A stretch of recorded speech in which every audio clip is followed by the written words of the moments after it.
everyone to please stand for the pledge.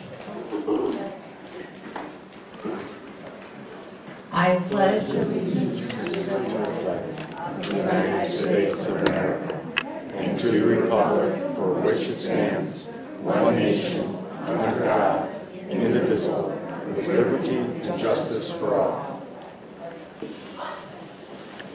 Good morning, everybody. I'm Michelle Peterson. I'm co-president of League of Women Voters Glen, Ellyn with Amy Hohulin, who is running home to get some more league buttons, so she'll be back. I want to thank you all for coming on this beautiful Saturday morning. The leagues across the country are hosting candidates forums, and in my opinion, this is what we do, and this is what we do well. So the league mission is to inform and educate people and have them actively participate in the election process. So first of all, I want to thank you all for being actively involved. And second of all, I want to, I think that all of you will leave here informed and educated about the candidates and the issues that are affecting DuPage County.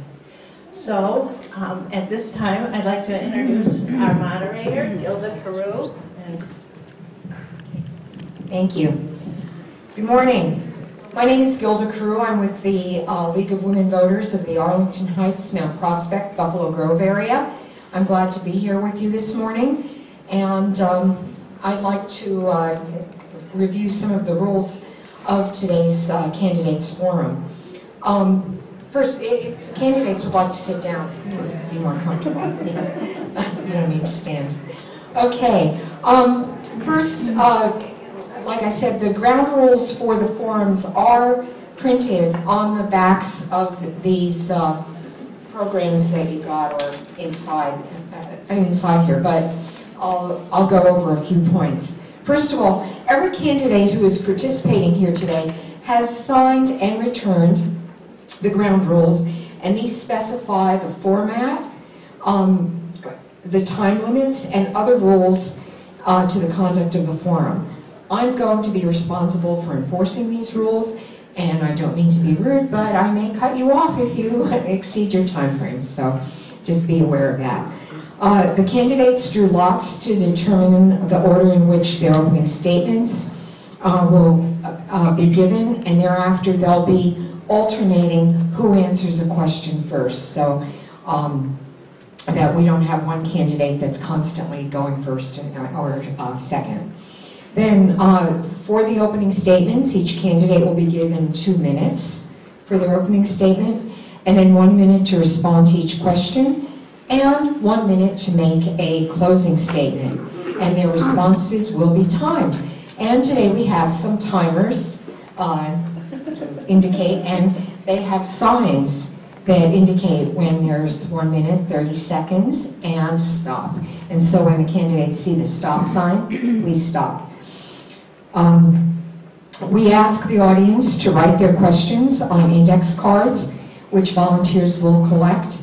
If there is anyone who has a question to ask and wants an index card, please raise your hand, and one of the volunteers will bring you a card, and then they will collect them. We have a group of question sorters. They will be looking at the questions, sorting them to make sure that there aren't duplicates, so we're not asking the same question 2 or 3 times. And they will also review them for appropriateness. We ask that all questions that are posed be questions that can be answered by all of the candidates.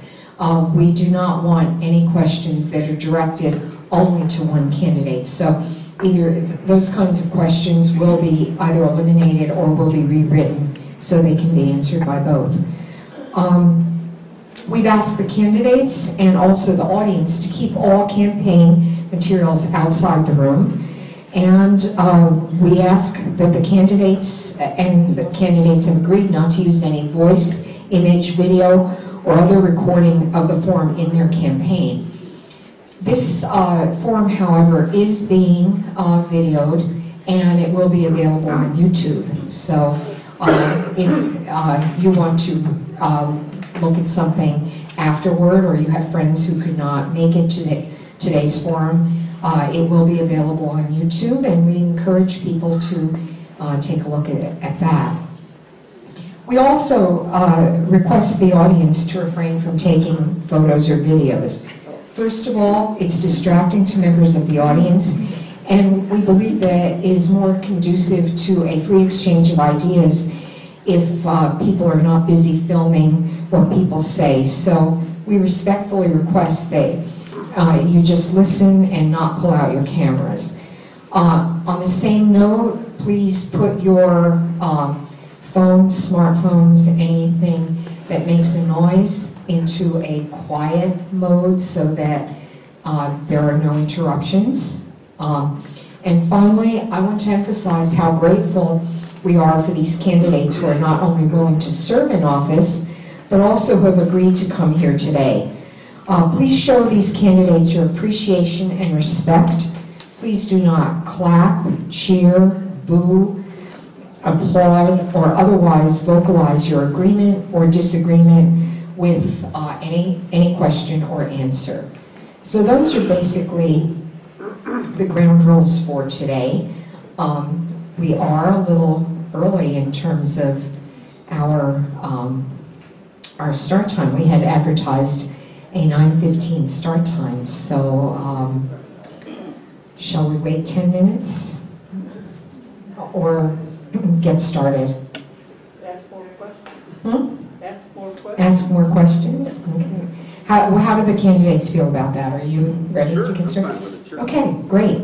Well, our first panel today are the candidates for the DuPage County Sheriff, and these are the Republican candidates. You will be asked to vote for one candidate in the Republican primary. You will have to take a Republican ballot, and the candidates are James Mendrick and Frank Bibiano, and both of them are seeking to become the Sheriff of DuPage County. So we will begin then with the opening statements. James Mendrick, his name was drawn first, so he will give the first 2-minute opening statement. Mr. Mendrick. Hi, thank you for having me here today. Thank you for all attending. My name is James Mendrick. I'm running for the office of DuPage County Sheriff. I'm going to go over my experience first. I started about 22 years ago. I've been a deputy, a field training officer, corporal, sergeant, detective sergeant, been in command of the K-9 unit, the gang unit, been a lieutenant, a watch commander on patrol. I've been a major, accreditation manager, administrative bureau chief. I've managed the entire global budget, head count, run the crime lab, courthouse, civil division IT, as a voting member of the ETSB, Emergency Telephone Systems Board. I've managed pretty much almost every area in the agency. That's the experience I have. The other half, I believe, is relationships. I have been recently endorsed by the Tribune, the Daily Herald, County Board Chairman, a majority, just about all the county board, the local state reps and senators. But out of all of the endorsements I have, the best one I have is we have 400 deputies within the DuPage County Sheriff's Office. Through their local chapters, they did an endorsement session. And I almost unanimously got the support of all the men and women in blue. And to me, that's what this is about. I work for them, I work for you. You are our customers. The deputies need to be facilitated to help you do their job so you get better service. So basically, I think it's about two things. It's experience and it's relationships. You have to have both. I have the support of pretty much all the local communities, and I have the knowledge base that I need to get the job done for you. Also, I think the budget prowess is a very important thing. I've managed several budget cycles, and with a $40 million budget, that's the largest portion of your county taxes. I think it's very important to have the fiscal ability to manage that properly. Thank you. Thank you. Our next opening statement is from Frank Bibiano. You have 2 minutes. Thank you. Good morning, everybody. My name is Frank Bibiano. I'm a candidate for DuPage County Sheriff and the current undersheriff in the office. I've worked for the office with pride for 19 years. I stand on my record of service and leadership, and during my 19 years, I've worked in corrections and patrol, detectives, internal affairs, where I was the director of internal affairs for 10 years. I worked not only internal affairs, but I worked external public corruption cases, and I'm very proud of that. I worked my way up to lieutenant, major. I was detective commander, colonel as patrol commander, where I was ultimately responsible for the K-9 unit, the SWAT team, the bomb team, and a lot of the other ancillary teams that come from there. I worked with and helped draft and present the 2018 $40 million budget to the county board and manage it day to day. As undersheriff, I'm second in command. I'm the only candidate recognized by the Illinois State Crime Commission, and I was awarded the 2017 Protector of Children Award. The commission independently affirmed my work on the opioid crisis, as well as my work with the youth and families of DuPage County. DuPage County wants a sheriff that has extensive experience, innovative leadership, and community trust. I, Under Sheriff Frank Bibiano, am that candidate. I am also endorsed by Sheriff John Zaruba, and he's endorsed, he has joined in his endorsements of me by former Attorney General Jim Ryan, as well as DuPage County Coroner Rich Jorgensen. And I'm proud to have that DuPage County law enforcement leadership team backing. Thank you. Thank you very much. We will now start with the questions. Each candidate will have 1 minute to answer the question, and Mr. Bibiano will answer the first question first. I'll turn them. Could we maybe pass? Yes, that's what I was going to do. I was going to say that instead of the candidates standing up, we'll pass the microphone, okay? So, the first question is, and again, this is for both of you, but Mr. Bibiano will answer first. What do you see as the most important issues facing the Sheriff's Department, and what is your plan to address them?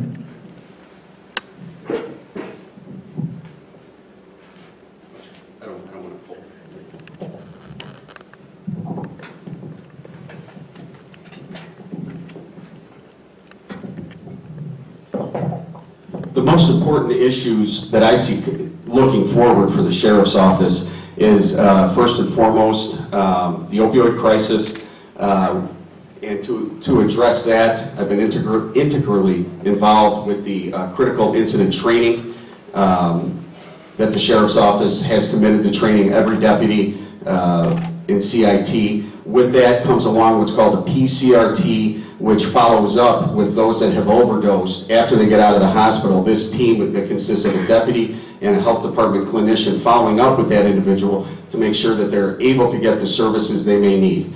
I also see our elder and special needs populations growing, and with the use of technology and community programs, I think we can address that. Thank you. Mr. Mendrick, same question. I also see the opioid crisis as one of the biggest parts. I was actually the instructor for the autism section of that CIT training that Mr. Bibiano spoke about. I was honored to be a part of that, help us get certified in that program. I think the opioid crisis is very big. I think also school safety and violence is the other one that's come up that is very important. And I do have a comprehensive solution through emerging technology and a competent school liaison officer. I think in the past, we've considered a school assignment an easy assignment. That's not the fact these days. I think now that we need a trained and rapid deployment, which addresses a shooter. At the same time, there's a sociology aspect to it too, where we need to get in the schools and identify these people who are potential school shooters before something happens. We need to have an intervention to prevent any future school shootings prior to them occurring. Thank you. Thank you. The next question will be answered first by Mr. Mendrick, but the question is for both again. And the question is, sheriff's deputies and police officers must be sensitive to many societal issues: racism, drug use, mental health, cultural differences, gender issues. How does the Sheriff's Department train deputies for the many issues they may encounter? Mr. Mendrick. I will say I've been there for 22 years, and I believe these are important issues. We do have some diversity training, but I believe it needs to expand. I could safely say I have had no concentrated training in this area, and boy, probably a couple diversity trainings here and there. We have a mandatory, kind of static, where you jump on a computer, answer a couple questions, and that's the limit of your training. I think our training has become kind of like an automaton training, to where we're basically logging on a computer, answering a few questions, and there's no instructor there to ask questions to, no way to have anything explained. I think it's something that really needs to be changed. I think we need to have more clear instruction brought into the sheriff's office with instructors teaching us, and not just logging onto a computer and doing the training like that. That's all I can say is my personal experience as an officer at the agency. That's the training that I receive. Thank you. Mr. Bibiano?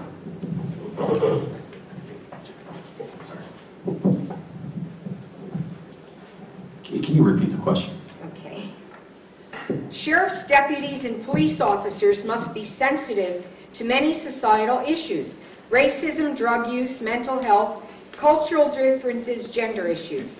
How does the Sheriff's Department train deputies for the many issues they may encounter? Thank you.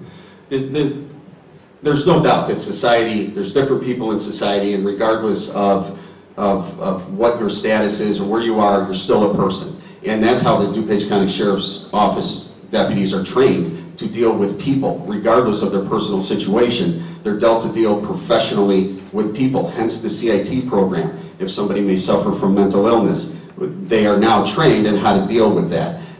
If somebody is experiencing domestic abuse or violence, they're trained how to deal with that, regardless of their sexual orientation or race. Dealing with a person is dealing with a person, and the special needs of the community is always taken into account, and the professionalism of the DuPage County Sheriff's Office, I honestly believe, speaks for itself. Thank you. Hold on to that. Can you hear me? Yes. Good. Okay. The next question will be answered first by Mr. Bibiano, and again by both, but the question is, what is your opinion on gun control? That's a hot topic right now. With the recent events, it's caused a lot of people to stop and take a look at things. My opinion of gun control is, I do not own an assault weapon. However, I strongly believe in the United States Constitution, and I strongly believe in the Second Amendment. That said, when our forefathers wrote that document, they could have no knowledge of what was ahead and what these weapons could be capable of or used for.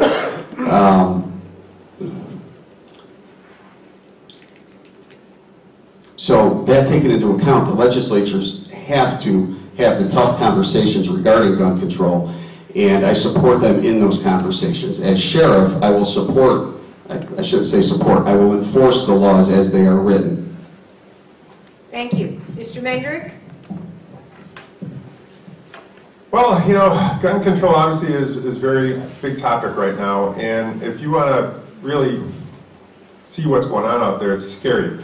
Go to YouTube and put in 3D printed gun. It is amazing what they can do now. There's a program that any kid, adult, whoever, can go in their basement, put in a program, send it to a 3D printer, and print out an actual weapon. Talk about a need for that type of gun. That's somebody that's bypassing every regulation that we have. They can simply put in a program, print out a gun, put a firing pin in it, and it's ready to go. I recommend everyone to look at YouTube, and that's the type of gun control we should really be looking at. When you think that child pornography is illegal to have on your computer, well, I think a 3D printed gun and a program that can deliver a gun to your home at a moment's notice is a very large problem. So I would start there with completely unregulated gun use.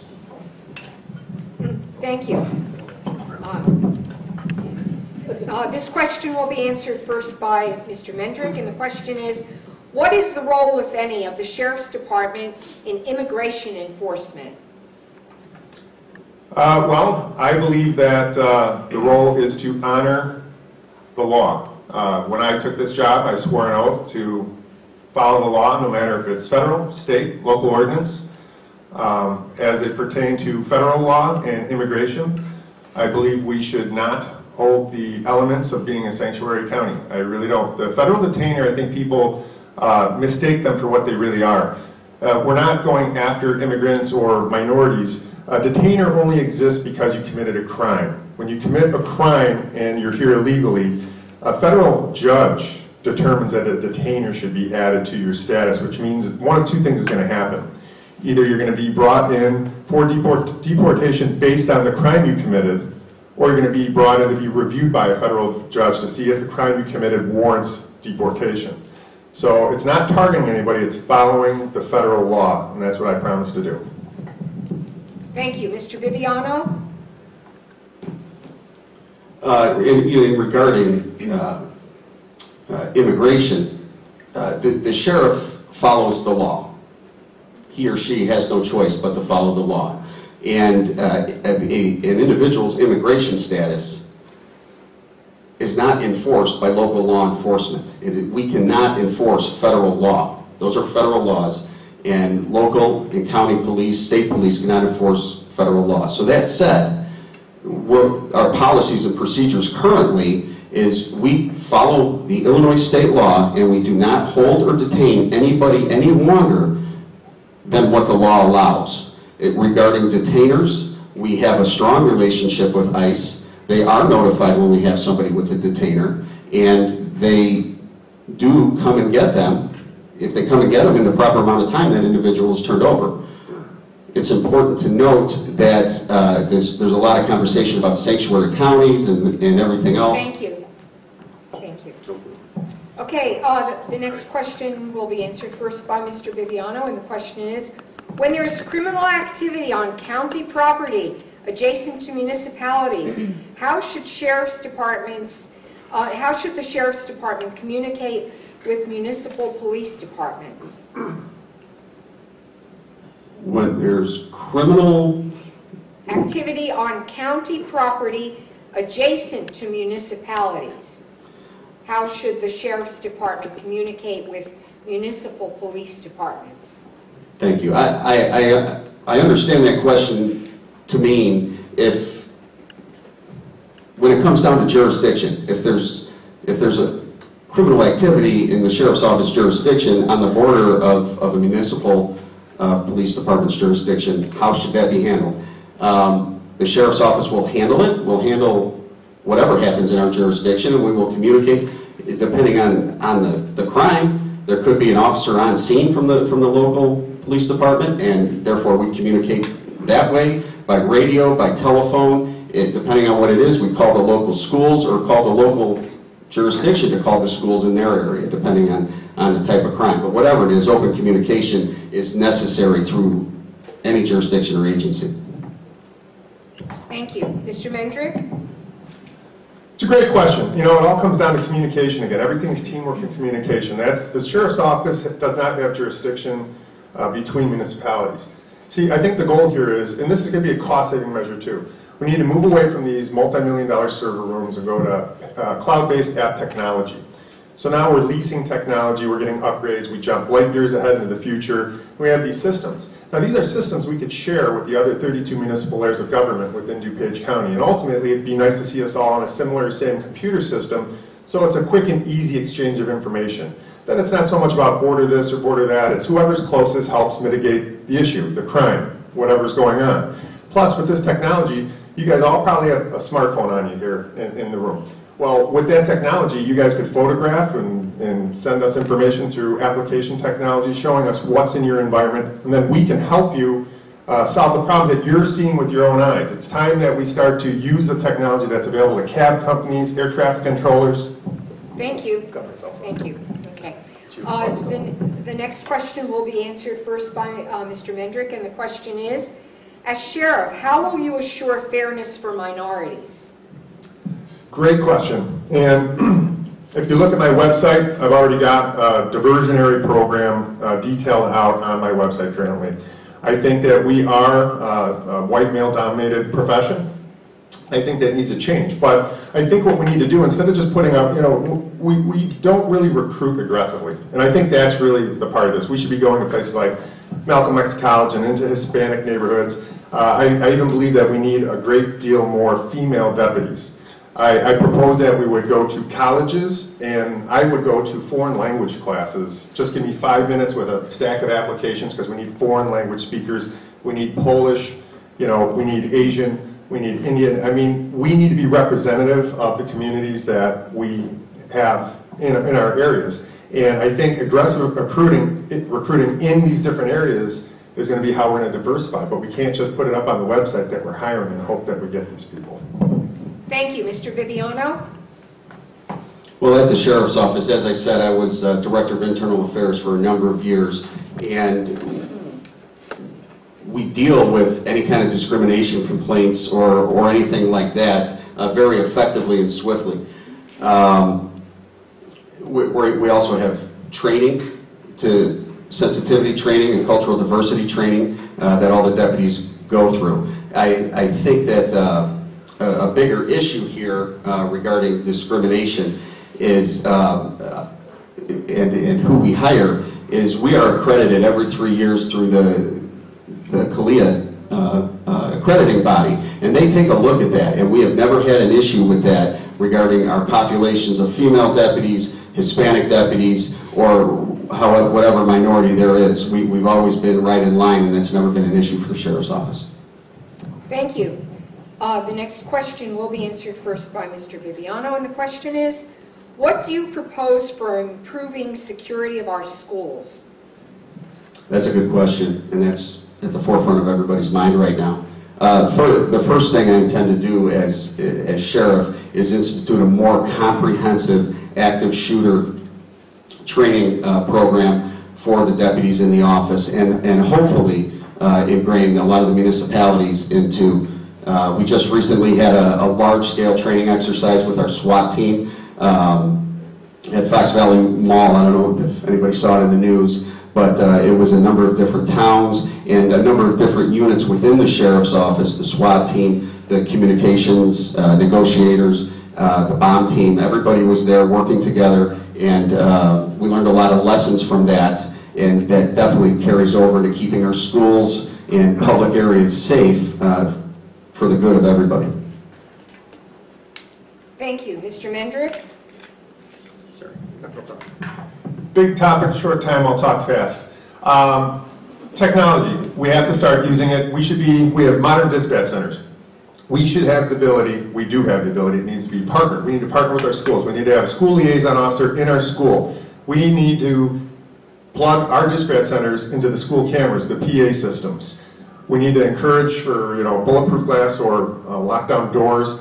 And if we could plug in, we could have 2 dispatchers help take control of a scene of an active shooter. We have an earpiece and an officer. One dispatcher could be directing the officer towards the threat. The stuff in Florida, I don't think it would have happened if that officer had direction from dispatch saying that the shooter was in the southwest corner, aggressive, he's got this weapon, he's doing this activity. At the same time, you could have localized PA systems in rooms and in the hallways, directing teachers and students to safe zones at the same time we're directing somebody to the active shooter. So you're simultaneously getting the victims out of the area and you're sending an officer to address the threat. Has to be used through technology and a good trained school liaison officer. Thank you.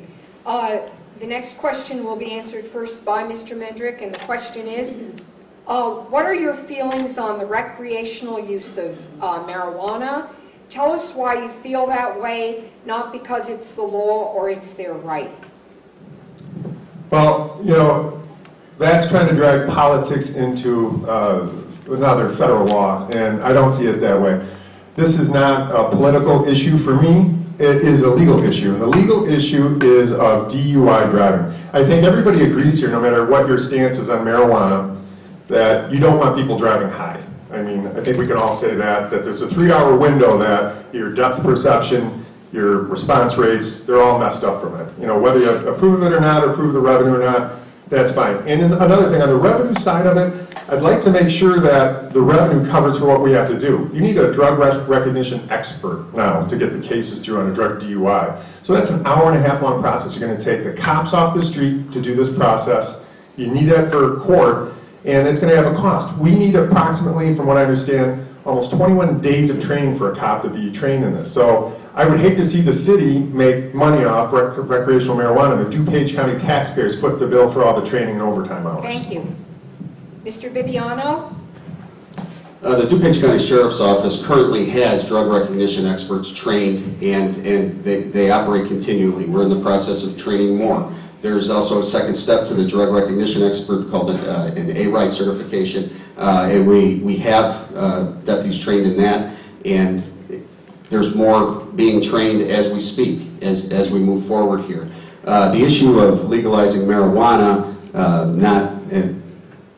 not pertaining to their rights or what we think they should do, it comes down to what else does that bring into a community, and how is that affecting that community?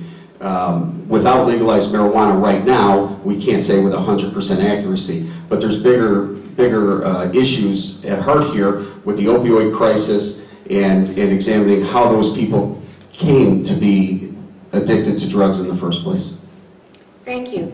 The next question will be answered first by Mr. Bibiano, and the question is, do you have suggestions for improving the safety and security of the bike paths? Yes, I certainly do have suggestions for that. First of all, currently we use ATVs. We have a volunteer horses, that people ride their horses along the trail. The Sheriff's Aruba started the Trail Watch program. We have apps that people can walk along the path, civilians can walk along the path, and if they see something, or they can say something, rather quickly through technology, through the app. It'll go right to the Sheriff's Office. And I should point out that technology is rather inexpensive, and it doesn't cost the taxpayer anything. Thank you. Mr. Mendrick? You know, what I propose is more directed patrol. I think it would be nice to see the deputies on duty, actually given assignments of patrol times. And you want to do it, there's a thing called predictive policing, where we take technology and we learn where and what time things are most likely going to occur. That's when you want to have police presence. And I think it should be part of a patrolman's assignment to actually get out of their cars and walk. I think that will help in a lot of other ways too. They're visible to the public, they're accessible, they're actually getting a little exercise, which I think is good. It'll help us with a little workers' comp issues here and there. But I think there's also another element. I think, I like to think a little bit out of the box, okay? The bad guys see a cop, they see him leave, then they leave, or then they come out.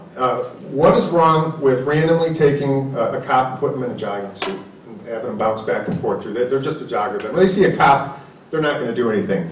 Now, we put a female deputy in a jogging suit, well, now we might be able to get something done.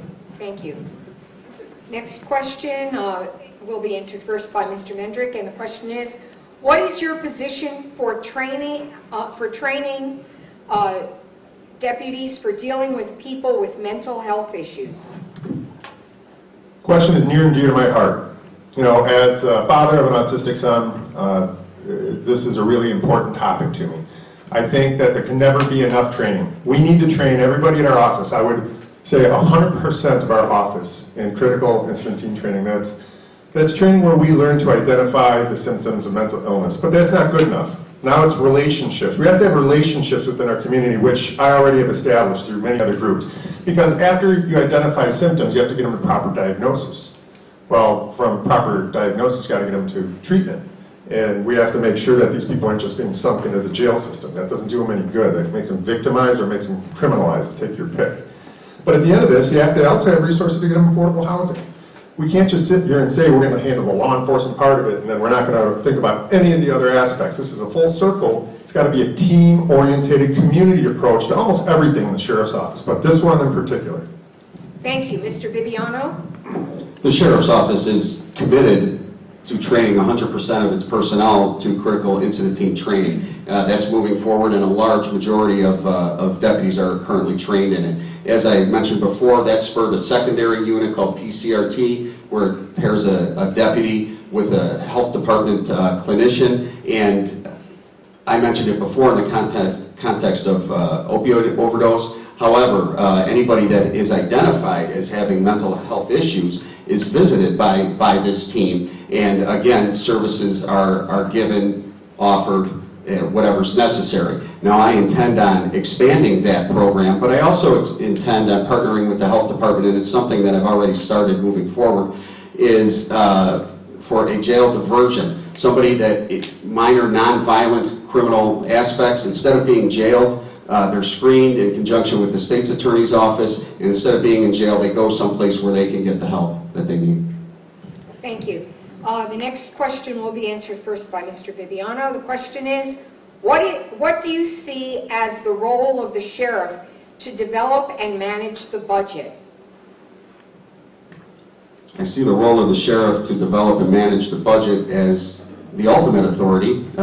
He or she has to answer for that budget, but you have to take recommendations from your department heads, from the community, from the county board, and you have to do it responsibly. You have to put that budget together responsibly, understanding that it's the taxpayers' money, that it's your money that's being spent, so it has to be spent wisely.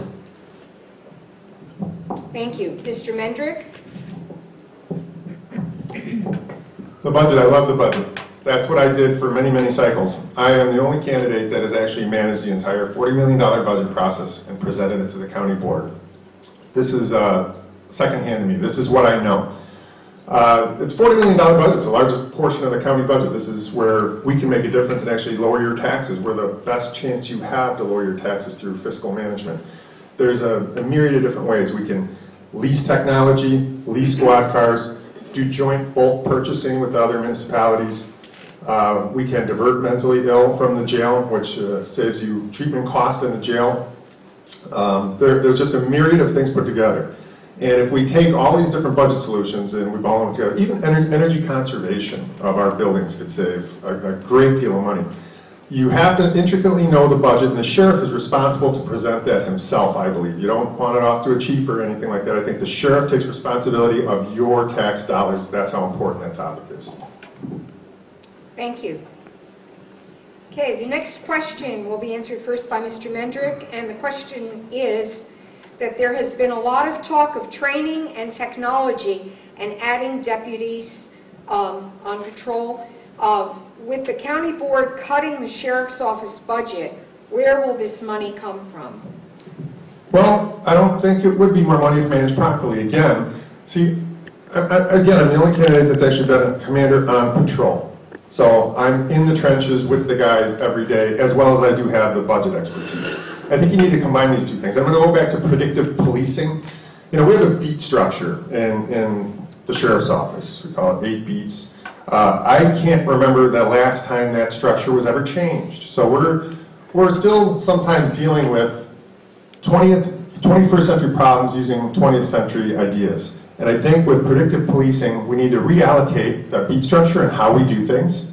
We need to reallocate the personnel and where we put them. I think it would be smartest to analyze crime and determine where and when the most likely crimes are going to be occurring, and then get deputies there prior. And using technology for feedback from you guys. Through lease technology, we could have you guys participate in helping us know what's going on in your neighborhoods. Thank you. Mr. Bibiano. Well, aside from just the sheriff's office budget being cut, it's important to understand that the sheriff's office headcount was also cut. So there's less police officers on the street, there's less police officers in the jail, and there's less deputies in the courthouse keeping that safe. So that said, you have to take a close look at how you're managing people, other resources, and technology. So coupling the cut in the budget, the cut in manpower, and pairing that with technology, technology is unbelievably expensive. It's useful and can certainly be instilled in the sheriff's office, but it is very expensive. And I will caution anybody regarding technology, nothing takes the place of a well-trained deputy showing up on a scene or dealing with something in the jail to make that split-second decision between right or wrong to handle the situation effectively. And that's what it takes, is well-trained professional deputies. Thank you. Mr. Bibiano will answer the next question first, and it is, what kind of work record do you have? Are there areas of your own work and knowledge and skills that need improvement? My work record, I'd like to think, is exemplary. I started as a corrections deputy, took a test, took the test, was rehired into patrol. While in patrol, I worked midnights and day shift. I was promoted to detectives, excuse me. While there, I got to work on many good high-profile cases to include homicides. From there, I went to internal affairs as the director, and as I said earlier, I worked on public corruption cases. I was the major, the commander of detectives, the commander of patrol, where K-9, SWAT, bomb, all fell underneath me, and it still does. Where I'm lacking could quite possibly be screening in the courthouse. Although I oversaw the courthouse for a time, I never actually screened anybody walking into the building. Thank you. Mr. Mendrick? I think that's a great question. And you know, I have a myriad of credentials also, and I've been a supervisor administrator for a very long time. I think that where we all start to lack after a certain amount of time when you're in a supervisory role is the nuts and bolts of the small operations. You know, when you think that the people doing the ground level jobs, I don't care if it's an administrative job, a civilian job, or a deputy job, in any of the three bureaus, they're all important and they all make up a matrix of what we do and how we're successful. I think that if I had any weakness, it would probably be that I've been in supervision for so long that sometimes you lose track of what the lowest level people do, and they're actually the most important people in our agency. What I propose to do from day one is solicit information and opinions on the people that do the jobs every single day and how to do that job better. I think if you don't include the employees, you don't include them in the process, you don't find out what their input is, you're losing a wealth of information. That's how you evolve. Thank you. This will be the final question before we go to closing statements. It will be answered first by Mr. Mendrick, and the question is, what are the main differences between you and your opponent, and please say something good about your opponent. You know what, I think that's good, and I like that, because, you know, Frank and I have worked together for a long time, and I think he's a good guy, I really do. I do believe that I am more qualified, though, and, you know, I mean, there's a lot of good people out there, but I think this comes down to qualifications. It also comes to relationships. You know, I have the qualifications, and I am the only one who's ever presented that budget to the county board. You have to be able to be on that county board floor, know how that feels, know how to work the budget, and have their support and buy-in. To do that, you have to be a good communicator. You know, also, I believe that I have the operational advantage. I really do. I think that, and part of that is why I'm endorsed by the deputies. You don't get endorsed by the deputies if you're just an administrator. They believe in my abilities. They have confidence in the way I work enough to endorse me. The deputies felt that I'm the one that they want to keep their families safe. I think that gives me a decided advantage, both in budgetary and on operational goals, as well as my relationship with the county board. That's why I'm endorsed by Dan Cronin. Thank you. Mr. Viviano? You know, I echo Mr. Mendrick's sentiments. I've known Jim for a long time, and he's a decent fella. He's gotten through this career 20 years. He's a 20-year veteran, and my hat's off to him on that. I think that our biggest differences are going back to the deputies. I've chosen to not politicize my candidacy, excuse me, not my candidacy, but the deputies in my candidacy. I've had multiple offers for deputies to come and volunteer for my campaign and give me money to donate, and I've turned that down. The deputies are here for your safety and the safety of the county in general, and they've got better things to be concerned about than my political campaign or aspirations to be sheriff. So that's the biggest thing. And I'm also endorsed by the DuPage County Criminal Justice Leadership Team of Sheriff John Zaruba, Coroner Rich Jorgensen, and former Attorney General Jim Ryan. They believe I can do the job. Thank you. We'll now go to closing statements, and the first closing statements will be given by Mr. Viviano. Thank you. After having sat here today, I hope you learned a little bit about me, and I'm proud to be working closely with the DuPage County Criminal Leadership Team of John Zaruba, Coroner Rich Jorgensen, and Jim Ryan. I was at an event last weekend where State's Attorney Bob Berlin said that violent crime in the county is up 16%, and he named a number of cases, and in that discussion, he stated just how well the state's attorney's office works with the sheriff's office and how well the sheriff's office operates. And I'm very proud of that. Other counties look to DuPage County to be effective and efficient, look at our policies and procedures, and see where we're going in the future. And this is evidenced in the EpiPen program that we put out. We were the first in the state to do that. Our Narcan program, as well as our CIT program. As sheriff, I will continue to fight gangs and drugs, protect services for seniors and families, and thank you. Thank you. Mr. Mendrick. Again, thank you for having us here today. This is a very nice forum. It's a very nice thing that you did this. One thing my closing I'm going to remark about is politicizing of deputies. You know, the deputies are rank and file. I think they would be offended if you thought they were being politicized. They're good, hardworking deputies, and I believe they should have a say. I don't believe that the current sheriff should be able to pick his successor. I think it's up to you, the voters, and I think the deputies are part of those voters. I think it's society who picks their next sheriff. This is going to be up to you. This is your election. And you know what, I'd like to take a second here and say a lot of things that I haven't done. You know, I've never had to point a weapon at a person in my entire career. I've had a lot of arrests. Never tased anybody, never pepper sprayed anybody, never hit anybody, never been sued, never been grieved. I have had a completely unblemished record. I've never been disciplined. I'm the only candidate that's never had any form of discipline in a 22-year career. I think that goes a long way to say what I'm about. The bottom line is this isn't a selfish endeavor. It's not a political endeavor for me. This is not ever going to be James Mendrick's Sheriff's Office. It will be yours. Thank you.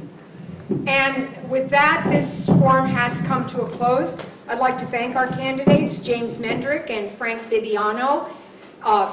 They are the Republican candidates for sheriff, and you will have the opportunity to vote for one of them if you take a Republican ballot in the primary election. Let's give our candidates a big hand.